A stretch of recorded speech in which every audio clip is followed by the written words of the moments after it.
In this video, we'll be learning how to use Redux with React. Now, before we start, it should be noted that Redux has no relationship to React. Redux can be stacked with other JavaScript libraries like Angular or Ember, but React tends to be the preferred framework as it enables us to encapsulate the state of the UI, which Redux handles effectively with its state architecture. Now, since React bindings are not included with Redux, you'll need to install them manually by running the npm install command. So I'll just open a command prompt here. So the install command is npm space install space -- save space react -redux. Now, I'm not going to run that command as I've already run that. So if we just continue here, if you don't use npm, you can also fetch the latest universal module definition build from unpackage.com, so unpkg.com. Now, when using React with Redux, it's recommended to separate presentational components from container components. Now, presentational components describe UI layouts, read data from properties, invoke callbacks. Presentational components only render the information passed to them and are actually completely oblivious to where the information comes from. Container components, on the other hand, describe how things work, like fetching data and updating the state.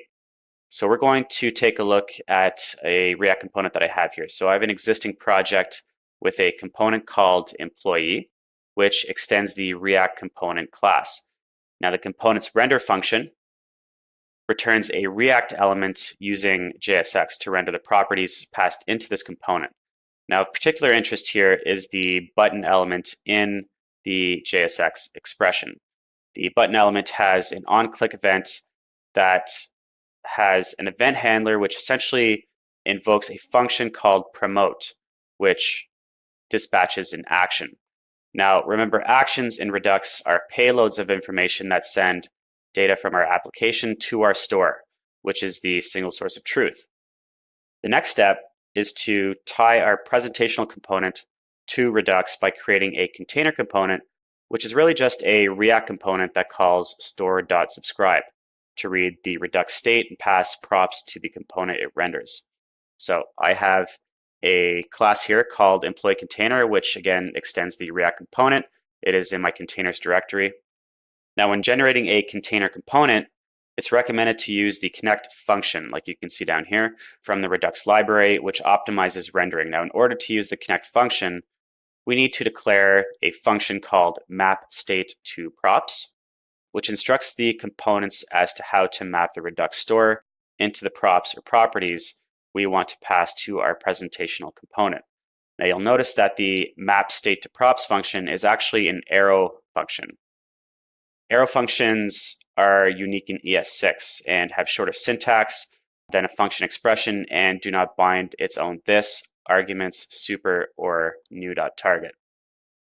Container components can also dispatch actions, which requires a function called map dispatch to props. The map dispatch to props function, again, is an arrow function and takes the dispatch method as an argument and returns props that are to be injected into the presentational component. Now, in this case, my map dispatch to props function returns a property called promote. And this property, when invoked from our presentational component employee, will dispatch the promote action.